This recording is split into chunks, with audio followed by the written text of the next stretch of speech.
Purihin ng Diyos, purihin ng ating Panginoon. Meron ka bang idinadalangin o hinihingi sa Diyos na parang hindi ka pinapansin ng Diyos, hindi niya sinasagot, at matagal mo na itong hinihintay? Meron isang nanay na 9 na taon na hindi siya nakapag-anak. Kalangan nila, kalangan ng ibang tao, wala na talagang pag-asa. Kaya nga, noong COVID-19, pati yung mga alaga niyang mga halaman ay may pinangalanan na rin yung mga anak niya. Merong baby aloe, merong baby basil, ganyan.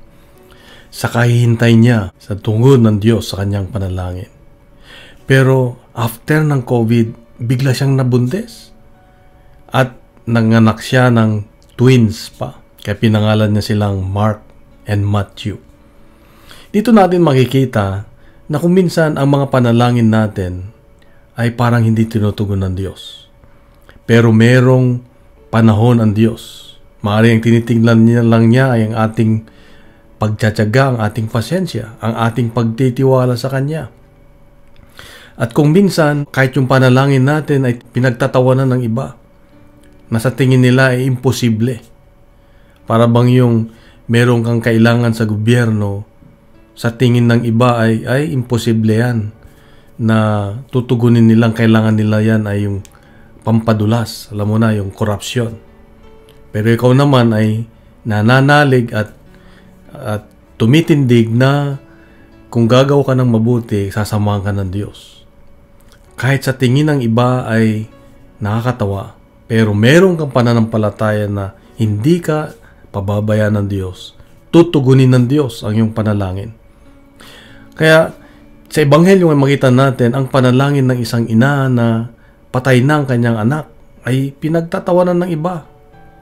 Gusto niyang mabuhay at si Jesus ang makakabuhay sa kanya. At nangyari nga.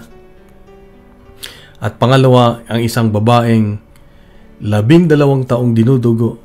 Sabi niya, mahawakan ko lang ang laylayan ng kanyang damit, ako ay gagaling. Matindi ang pananampalataya ng 2 babaeng ito.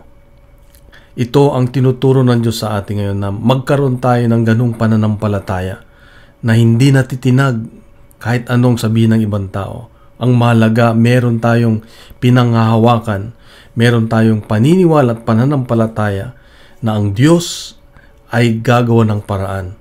Meron siyang panahon, tamang panahon, at hindi tayo magsasawa. Dahil anuman ang panahon na yon, ito yung tama at ikabubuti natin.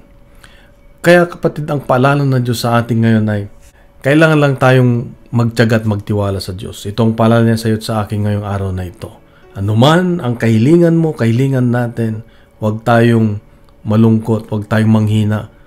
Kundi hawakan natin ang pangako ng Diyos na kung tayo ay kakapit sa Kanya, hindi niya tayo pababayaan at ililigtas niya tayo sa anumang mga alalahanin natin sa buhay, sa mga pangailangan natin sa buhay. Kapatid, mahal ka ng Diyos, mahal ako ng Diyos. Kaya magtiwala sa ating Panginoon. Kung nagustuhan po natin ang ating reflection ngayon, ay bahagi natin sa social media at gawin nating viral ang salita ng Diyos. Punuin natin ng good news ang social media. Isang mapagpalang araw sa iyo at sa mga mahal sa buhay. God bless. God is good.